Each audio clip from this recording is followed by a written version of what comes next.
Boa tarde, senhoras e senhores deputados, nobre deputada Tia Ju, que preside essa audiência. Inicio minhas palavras saudando aqueles que lutam pela CGE.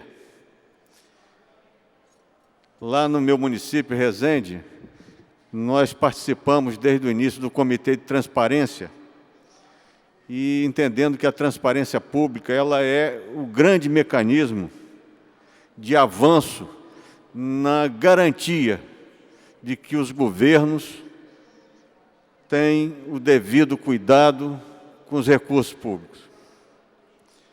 Entendo que aqui no Estado do Rio uma controladoria geral vem justamente nesse sentido, de dar transparência, de dar controle social sobre as contas do Estado.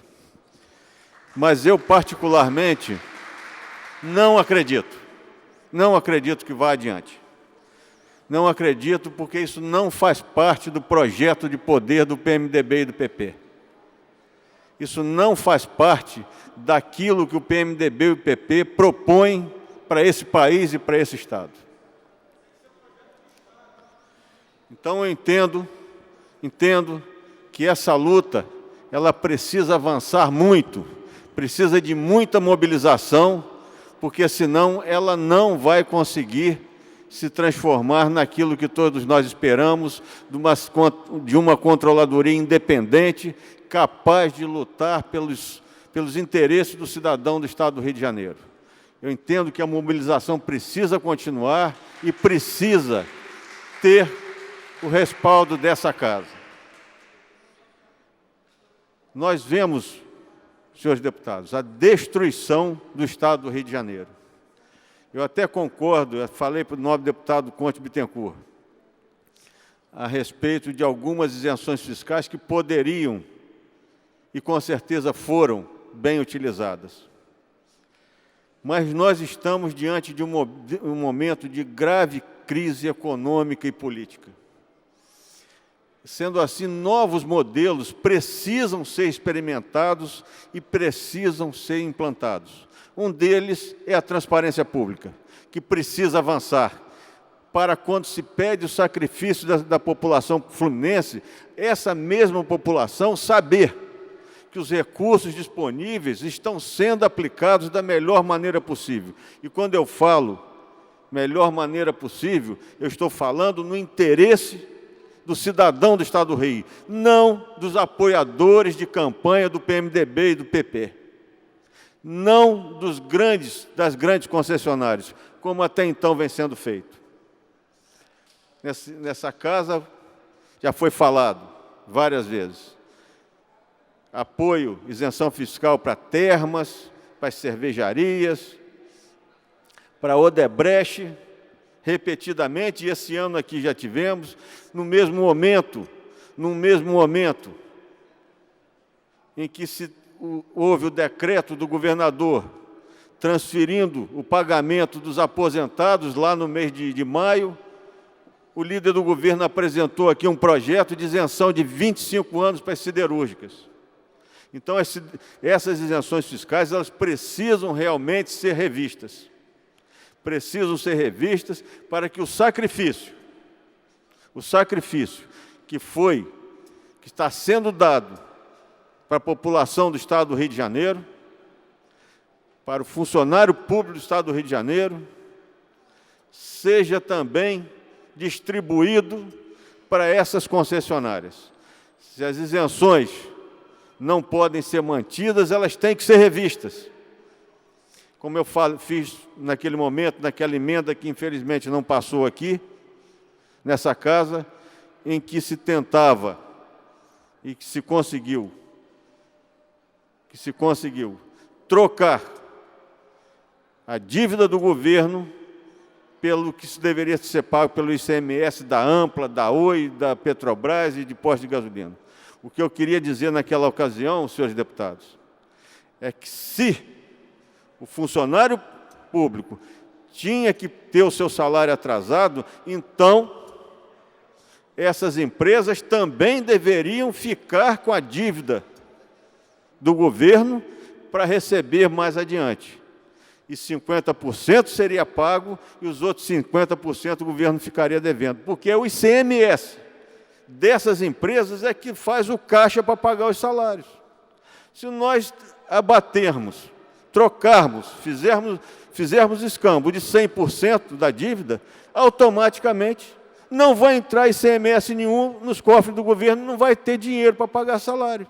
Então, nós não podemos ficar trocando, fazendo escambo com essas empresas. Eu tenho a certeza que a Oi e a Ampla pode perfeitamente permanecer com uma dívida do Estado por mais um tempo sem falir.